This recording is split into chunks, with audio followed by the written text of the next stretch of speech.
Selamat pagi, Shalom. Pagi ini saya kembali berbicara tentang iman. Di mana minggu kemarin saya berbicara tentang iman dan tantangan kehidupan, bagaimana kita meneladani kehidupan Sadrak, Mesak, dan Abednego ketika iman mereka diuji dengan realita kehidupan, di mana mereka mampu menyatakan kemurnian iman mereka, kesucian iman mereka, kesungguhan iman mereka ketika mereka ditantang untuk berpaling dari Tuhan, untuk menyembah patung Nebukadnezar. Dan hari ini saya berbicara tentang iman yang ada kaitannya dengan perilaku hidup kita sehari-hari, sebab tanpa kita memiliki perilaku hidup yang baik, perilaku hidup yang berkenan baik kepada sesama manusia maupun kepada Tuhan, maka kita bukanlah sejatinya orang yang beriman. Sebab orang yang beriman kepada Tuhan, orang yang bertakwa kepada Tuhan, dia harus memiliki perilaku hidup yang baik, perilaku hidup yang sehat. Dan perilaku hidup yang baik, perilaku hidup yang sehat adalah ada kaitannya dengan apa yang ada pada diri kita yang tidak bisa dilihat oleh kasat mata, tapi bisa mempengaruhi perilaku hidup kita dan gaya hidup kita, bahkan bisa mempengaruhi masa depan kita. Dalam Filipi pasal 4 yang merupakan ayat acuan kita, dalam ayat yang ke-6 sampai dengan ayat yang ke-8, saya akan mengajak saudara untuk membacakan ayat ini yang berbunyi demikian: janganlah hendaknya kamu khawatir tentang apapun juga, tetapi nyatakanlah dalam segala hal keinginanmu kepada Allah dalam doa dan permohonan dengan ucapan syukur. Damai sejahtera Allah yang melampaui segala akal akan memelihara hati dan pikiranmu dalam Kristus Yesus. Jadi akhirnya saudara-saudara, semua yang benar, semua yang mulia, semua yang adil, semua yang suci, semua yang manis, semua yang sedap didengar, semua yang disebut kebajikan dan patut dipuji, pikirkanlah semuanya itu. Seraya kita memiliki iman yang sehat, iman yang murni, iman yang baik, kita juga harus memiliki mental yang sehat. Kenapa kita harus memiliki mental yang sehat? Karena kehidupan yang kita jalani ini adalah kehidupan yang keras, kehidupan yang penuh dengan persaingannya, yang menuntut hadirnya pribadi-pribadi yang tangguh. Ya, jika kita tidak memiliki atau menjadi pribadi yang tangguh, maka dipastikan kita akan dilibas oleh berbagai tantangan yang semakin besar. Dengar baik-baik bahwa kehidupan yang keras yang akhir-akhir ini sedang diperhadapkan kepada kita menuntut hadirnya kita menjadi pribadi yang tangguh. Jika tidak, pasti kita akan dilibas oleh berbagai tantangan yang semakin besar. Karena itu, kepada kita semua yang hadir di ibadah pagi ini, kita perlu menjadi orang percaya yang sehat secara mentalitas. Selain kita memiliki keimanan yang baik, keimanan yang sehat, kita juga perlu memiliki mental yang sehat. Bukan hanya sehat secara jasmani, ya, tapi kita juga harus sehat secara mental. Sebab kalau kita sehat dari dalam, maka akan mempengaruhi perilaku hidup kita yang keluar melalui gaya hidup sehari-hari. Di dalam jiwa yang sehat, di dalam mental yang sehat, terdapat kepribadian yang tinggi. Jadi kalau saudara ingin menjadi kompetitor di zaman yang sudah semakin maju ini, maka kita harus membekali diri kita untuk menjadi seorang yang tangguh. Amin. Dan untuk menjadi pribadi yang tangguh, maka kita harus memiliki tingkat keimanan dan mentalitas yang kuat. Dan bagaimana kita bisa memiliki mentalitas yang kuat kalau mentalitas kita tidak sehat? Dan bagaimana kita bisa sehat secara mentalitas kalau kita tidak menjaga dan kita tidak mau belajar bagaimana kita memperoleh kehidupan mentalitas yang sehat? Berdasarkan ayat-ayat yang kita baca tadi, saudara, untuk kita menjadi pribadi yang memiliki mentalitas yang sehat, maka yang pertama kita harus membangun kehidupan doa kita. Ayat 6 dari Filipi pasal 4, janganlah hendaknya kamu khawatir tentang apapun juga, tetapi nyatakanlah dalam segala hal keinginanmu kepada Allah dalam doa dan pengucapan syukur. Jadi kita perlu membangun kehidupan doa. Perhatikan hari-hari ini, saudara, ada banyak warga gereja. Kalau kita audit kehidupan kekristenan, ya, pasti ada banyak kita yang tidak membangun kehidupan doa kita secara pribadi. Jadi mengapa ada banyak orang yang stres, tenggelam dalam tantangan zaman ini? Karena salah satu penyebabnya adalah dari diri kita, karena kita tidak memiliki kepribadian yang tangguh. Padahal notabene-nya kita orang yang beriman, percaya kepada kemahakuasaan dan kesanggupan Tuhan yang sanggup menolong kita. Tapi bagaimana kita nyatakan janji Tuhan itu kepada kita supaya kita menjadi pribadi-pribadi pemenang kalau kita memiliki mentalitas yang rapuh. Karena mentalitas yang rapuh akan mempengaruhi keimanan kita. Karena itu, untuk kita membangun kehidupan mental kita, maka jangan lupa kita mulai dari sesuatu yang gampang dilakukan tapi sulit untuk diterapkan dalam hidup kita. Yaitu apa tadi? Doa yang hanya 3 huruf, DOA. Gampang kan? Simpel kan? Mudah kan? Tapi sulit untuk dilakukan. Karena itu kami sebagai hamba Tuhan kembali mengingatkan kita.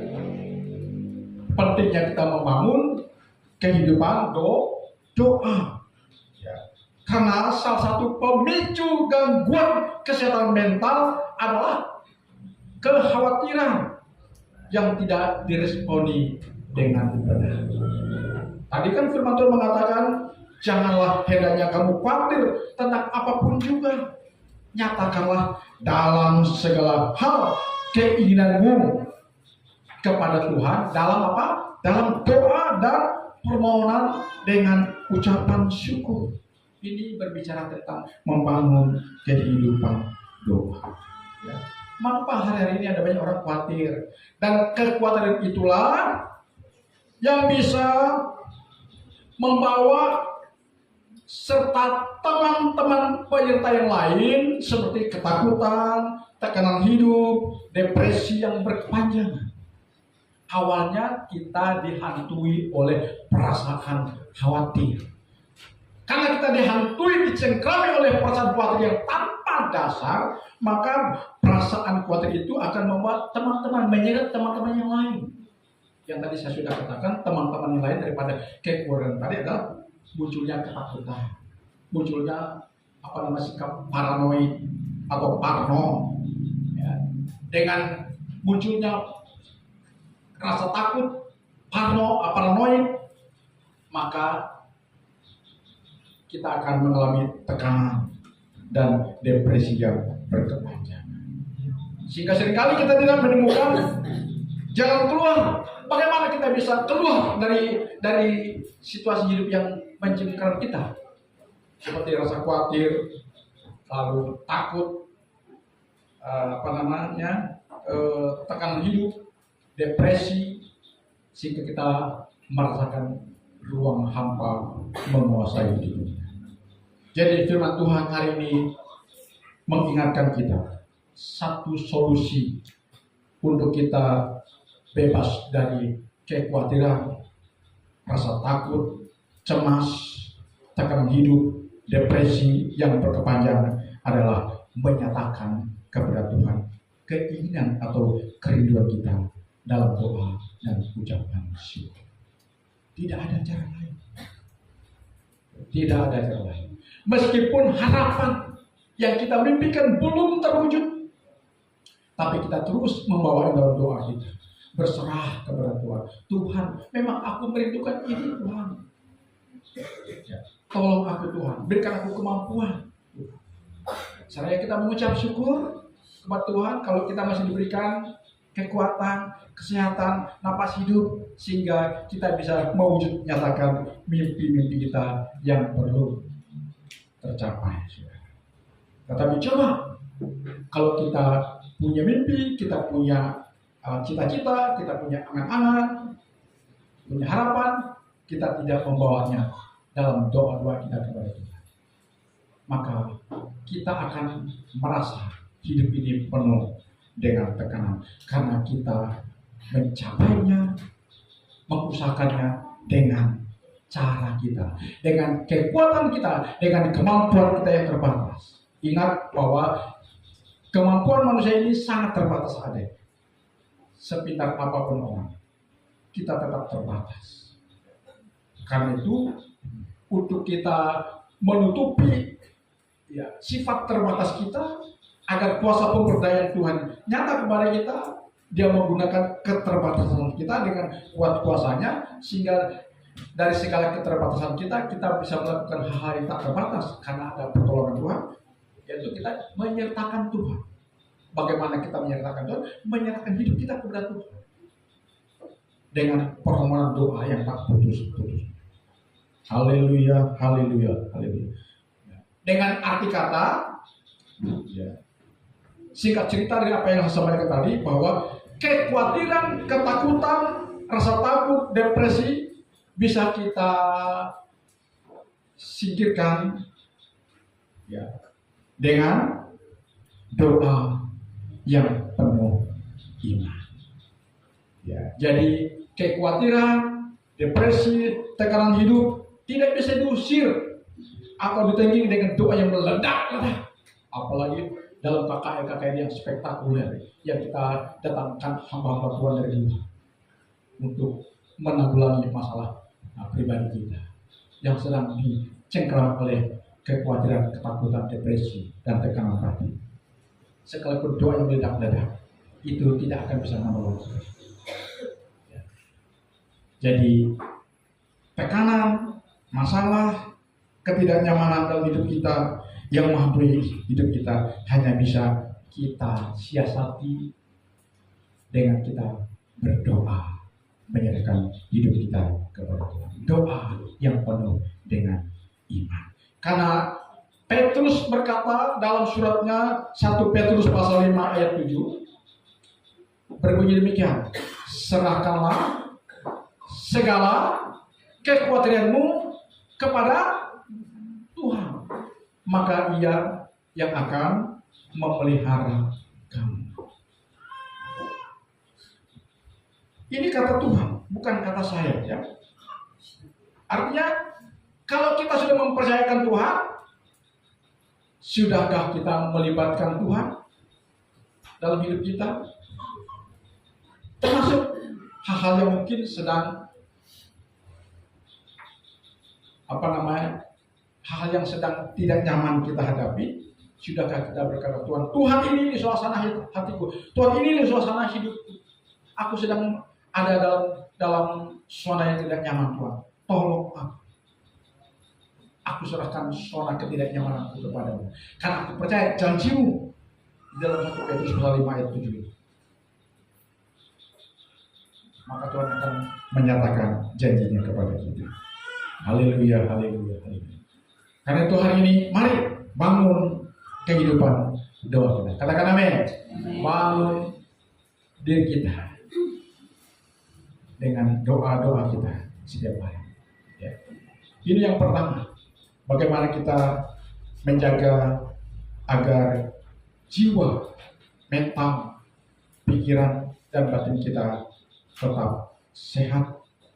Maka kita harus connect dengan Sang Pemilik dan penjaga hidup kita, yaitu Tuhan itu sendiri, melalui doa-doa kita. Yang kedua, saudara, bagaimana membuat kesehatan mental dan jiwa kita terjaga? Selain kita membangun kehidupan doa kita, juga kita harus memiliki damai sejahtera yang dari Tuhan. Ayat 7 tadi berkata, saya akan bacakan, damai sejahtera Allah, Shalom. Bukan shalom ya, Shalom. Ingat ya, ada perbedaan antara kata shalom dengan shalom. Ya. Ada shalom, ada damai sejahtera yang daripada Tuhan, yang melampaui segala akal dan pikiran kita, akan menguasai, mengisi hati kita. Haleluya, haleluya, haleluya. Ya. Jadi untuk mendapatkan damai sejahtera tadi, caranya tadi berserah kepada Tuhan. Kepada poin yang pertama. Ya, karena kita sudah menyatakan diri kita sebagai pengikut Kristus, orang yang percaya kepada Kristus, yang sudah berkorban di kayu salib, menanggung segala dosa dan kesalahan kita. Maka ketika kita percaya berdasarkan iman kita, kita nyatakan dengan tindakan nyata, yaitu kita berserah kepada Tuhan. Percayalah saudara-saudara, jika kita sudah memiliki rasa shalom dalam hati, pikiran, dan jiwa kita, maka kita sudah menikmati kesejatian hidup. Katakan amin. Sebab kesejatian hidup hanya kita peroleh, hanya kita rasakan, hanya kita nikmati, hanya kita alami jika shalom yang daripada Tuhan itu telah menguasai hati, pikiran, jiwa, dan batin kita. Sekalipun kita diperhadapkan kepada tantangan kehidupan, zona yang tidak nyaman, sesuatu yang belum sesuai dengan harapan kita, dan mimpi-mimpi kita masih ya jauh dari harapan kita untuk kita wujud nyatakan. Tapi ada shalom, ada damai sejahtera, ada sukacita yang di hati kita. Maka itulah yang akan menghantar kita untuk mewujud nyatakan harapan kita.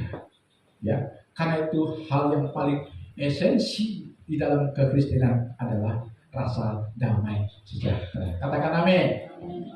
Maka usahakanlah dalam hidup kita untuk memiliki rasa damai sejahtera. Jadi damai sejahtera yang kita nikmati tidak dipengaruhi oleh sesuatu yang ada di luar kita. Tapi damai sejahtera yang kita nikmati itu dipengaruhi oleh keadaan yang ada di dalam hidup kita. Karena itu upayakan agar damai sejahtera Kristus itu memerintah, berkuasa, bercokol, berdiam di dalam hati, pikiran, dan jiwa kita. Haleluya, haleluya, haleluya. Jangan seperti kebanyakan orang-orang yang di luar sana. Orang di luar sana atau manusia yang di luar sana mencari cara untuk merawat kesehatan mentalnya dengan berbagai cara. Ada yang dengan cara healing, menyalurkan hobi, olahraga, yoga, fitness, ke kafe-kafe, main dansa. Tetapi itu sifatnya sementara. Solusi yang sifatnya sementara. Setelah itu kita keluar dari kafe, kita keluar dari tempat yoga, kita keluar dari tempat fitness, kita kembali dihantui oleh perasaan kosong dalam diri kita. Karena Yesus berkata, di luar aku tidak ada damai sejahtera. Kan Yesus sudah berkata dalam Yohanes pasal 14, damai sejahtera ku telah kuberikan kepadamu. Damai sejahtera ku, kata Tuhan, sudah kutinggalkan bagimu. Janganlah gentar dan gelisah hati. Artinya Tuhan Yesus mengatakan, kamu tinggal mempercayai hidupmu kepadaku, kata Tuhan Yesus. Karena aku sudah memberikan itu kepadamu.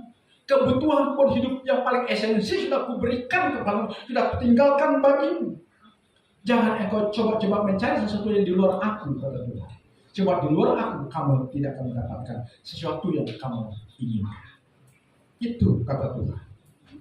Jadi dari ayat 7 di Filipi pasal 4 tadi mengajarkan bahwa mentalitas kita terjaga karena damai sejahtera, yang bahasa Yunani adalah iron, yang bahasa Ibrani-nya SHAOLOM, Shalom, iron, ya, itu akan menyatakan dirinya kepada kita, sehingga ketika kita menjalani rutinitas keseharian kita penuh dengan senyum, tawa, ceria, riang, gembira, sekalipun kita diperhadapkan kepada hal-hal yang kurang menyenangkan, tetapi karena ada Salam yang bercokol, damai sejahtera yang ada di hati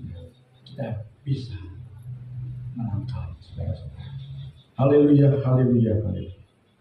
Saya ulangi lagi bahwa Filipi pasal 4 ayat 7 tadi mengajarkan bahwa mentalitas kita terjaga karena apa? Adanya damai sejahtera yang daripada Tuhan, yang berasal dari berkat Tuhan, yang harus kita nikmati, alami dalam keseharian hidup. Jadi kepada kita semua yang hadir dalam ibadah pagi ini, damai sejahtera Kristus itu akan berdampak dua aspek dalam hidup kita, yaitu hati dan pikiran, saudara. Hati dan pikiran. Jadi kalau kita sudah memiliki damai Kristus, maka hati kita tenang. Amin. Pikiran kita tenang, saya salah tuh. Pikiran kita tenang, hati kita damai, saudara. Jadi kalau hati tenang, pikiran damai, maka hidup yang sesungguhnya, maka kesejahteraan hidup yang kita dambakan telah kita nikmati. Haleluya, haleluya, haleluya. Karena itu jagalah hati dan pikiran kita, karena bisa mempengaruhi mentalitas kita. Sebagaimana pikiran kita, sebagaimana hati kita, begitulah hidup kita. Puji Tuhan, saya percaya hari ini kita yang hadir adalah pribadi-pribadi yang memiliki hati pikiran yang good, amin, yang baik. Haleluya, haleluya. Kemudian yang terakhir, saudara, bagaimana kita bisa membuat mentalitas kita terjaga, kita memiliki jiwa yang tenang, batin yang damai, ya, pikiran yang nyaman. Maka yang terakhir, kita harus memanage pikiran kita untuk memikirkan hal-hal yang baik, hal-hal yang benar. Ayat 8 dari Filipi pasal 4 tadi mengatakan, saya akan bacakan, saudara-saudara, semua yang benar, semua yang mulia, semua yang adil, semua yang suci, semua yang manis, semua yang sedang didengar, semua yang disebut kebajikan dan patut dipuji, pikirkanlah semuanya itu. Jadi menjaga mental kita agar tetap sehat dapat dilakukan dengan bagaimana kita memanage hati dan pikiran kita. Berpikir negatif, sebaliknya overthinking, bisa mengakibatkan mentalitas kita terganggu. Ya. Kan ada banyak nih yang pintar komputer. Saya pernah mengalami laptopnya overload, pernah? Atau HP Kalau HP kita sudah overload, gimana? Kita menyiasatinya. Jadi file-file yang sudah masuk ke HP kita harus kita buang. Ya kan? Overload itu sama dengan overthinking dalam diri manusia. Kebanyakan berpikir yang tidak-tidak. Itu overload. Banyak orang stres. Overload. Untuk mengobati overload, banyak orang yang lari ke narkoba. Ya kan, lari ke minuman keras. Ya kan? Hati-hati, saudara-saudara. Jadi, berpikir negatif pun jangan, overthinking pun jangan. Karena itu berakibat bisa merusak mentalitas kita dan kejiwaan kita. Halo, anak muda. Ya. Orang yang overthinking pasti akan suka berandai-andai. Berkali-kali disampaikan di sini. Ya. Overthinking berandai-andai. Wah, angan-angannya besar, cita-citanya besar, mimpi-mimpinya besar, tapi NATO sudah no action talk only. Ya. Mimpinya besar, tapi tidak berbuat apa-apa. Ya. Karena itu hari ini saya ingin sekali lagi menyampaikan kepada kita, jika pikiran diarahkan kepada yang benar, apa yang mulia, apa yang adil, apa yang suci, apa yang manis dan sedap didengar dan patut dipuji, maka kita akan terhindar dari pikiran-pikiran negatif atau overthinking tadi. Jangan kelebihan berpikir. Karena kitab Roma pasal 12 ayat 3 bagian B mengatakan, janganlah kamu memikirkan hal-hal yang lebih tinggi daripada yang patut kamu pikirkan, tetapi hendaklah kamu berpikir begitu sehingga kamu menguasai diri menurut ukuran iman yang dikurniakan Allah kepada kamu masing-masing. Nah, perhatikan, dari ayat ini jelas dan Lukas mengatakan kepada kita bagaimana selayaknya kita berpikir, yaitu tidak berpikir melebihi kapasitas kita. Katakan amin. Tidak berpikir, jangan berpikir melebihi kemampuan kita, melebihi kapasitas kita dan realitas hidup kita saat ini. Agar mentalitas kita tetap terjaga, stabil dan sehat. Bagaimana sih saya bisa menjabarkan ini? Bagaimana kita tidak berpikir melebihi kapasitas kita? Akhirnya begini. Saya kasih contoh yang paling simpel. Seperti saya nasihat di cucu dari abang kandung saya yang kuliah di Pontianak. Dia kuliah di Pontianak sambil bekerja. Ya, gajinya hanya sebatas untuk bisa meringankan orang tua. Tiba-tiba dia telepon saya, aku pingin telepon. Kaki ingin beli handphone yang bagus. Bisa tak kakek tolong saya dengan cara kredit tapi atas nama kaki? Wah, saya udah mulai berani. Kamu baru bekerja itu hanya sekedar menutupi kebutuhan hari-hari. Kau sudah mau beli HP mahal, iPhone lagi. Nah, dia ada saya tanya ke toko-toko bos saya, berapa iPhone? Aja belasan juta. Saya bilang, kamu ini baru segitu, kamu sudah mau bergaya hidup. Saya bilang, itu membuat kamu gagal ke depan. Kamu berpikir melebihi kemampuan. Akhirnya saya bilang, kau fokus dulu selesaikan kuliah. Nanti kalau kau sudah bekerja dan gajimu sudah cukup lumayan, boleh kamu beli HP yang mahal. Untuk apa? Hanya sekedar gaya-gaya. Kakek saja bisa beli HP yang itu, tapi kakek tidak mau. Saya bilang, cukup kakek beli HP yang fungsional saja ya. Yang penting bisa dipakai, tidak perlu yang mahal-mahal. Ini salah satu contoh. Misalnya nih, kita berpikir melebihi kapasitas kita. Karena mental sudah tidak sehat. Tetangga aku mau beli mobil Mercedes atau mobil mahal. Oh, gengsilah aku. Ya kan? Kalau tetangga aku bisa, aku pun bisa, walaupun aku utang. Ya kan? Gitu ya. Aku utang. Bisa. Kredit juga, kredit. Datanglah bawa mobil mewah. Memang wah hebat Pak Selo hebat. Oh saya hebat. Tapi dia berpikir di tempat hidupnya yut dibayar setoran. Bulan depan dan bulan dihantui oleh setoran. Ada damai enggak? Ada sukacita enggak? Tidak ada. Ini yang dimaksud dengan kita berpikir melebihi kapasitas, melebihi kemampuan kita. Hati-hati, sekalipun kita orang beriman, kalau kita berpikir yang seperti ini, jangan harap iman kita itu akan bisa membelokkan kita kepada perkara-perkara ini. Mengapa ada banyak orang yang terjerumus ke dalam kenistaan? Ya kan? Ada banyak orang-orang Kristen yang sudah punya gaji besar. Salah satunya yang saya kenal mantan petinggi salah satu perusahaan BUMN di Kabupaten ini. Tapi dia masuk JBC. Kenapa? Karena mentalnya sudah rusak. Sehingga dia melakukan berbagai cara supaya dianggap orang hebat oleh orang lain. Sementara dia untuk mendapatkan pengakuan dari orang-orang agar dia dikatakan orang hebat, tapi dengan cara yang tidak elegan, dengan cara yang salah, dengan cara yang menabrak hukum. Akhirnya dia berurusan dengan hukum. Karena itu saya ingin mengatakan kepada kita hari ini, anak-anak muda yang kami kasih.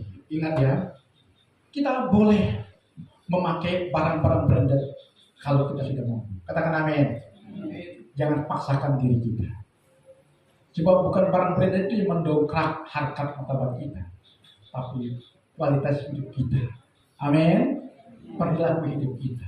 Hidup kita benar itu bisa mendongkrak harga diri kita. Bukan barang-barang branded yang kita pakai. Ya, sebab apa gunanya barang branded yang kita pakai kalau hanya dengan cara berhutang dan bayarnya pun susah-susah. Kepada kita semua yang hadir hari ini, untuk kita memiliki mental yang sehat, maka yang pertama bangun kehidupan doa kita. Katakan amin. Bangun kehidupan doa kita. Ya. Jangan lupa berdoa. Nyatakan kepada Tuhan setiap keinginan hal-hal yang saudara alami dalam hidup kita. Nyatakan kepada Tuhan. Ungkapkan kepada Tuhan. Yang kedua, minta agar damai sejahtera Kristus yang memang sudah Dia berikan kepada kita tetap memerintah dalam hati dan pikiran kita. Jangan coba-coba mencari damai di luar Kristus. Saudara akan jaga. Yang ketiga, manage pikiran kita. Isi pikiran kita untuk hal-hal yang baik dan berguna. Jangan berpikir melebihi kemampuan atau kapasitas kita. Jangan overthinking, saudara. Kalau mentalitas kita terganggu, kita mungkin menjadi orang yang tidak produktif sepanjang perjalanan hidup kita. Tuhan Yesus memberkati kita.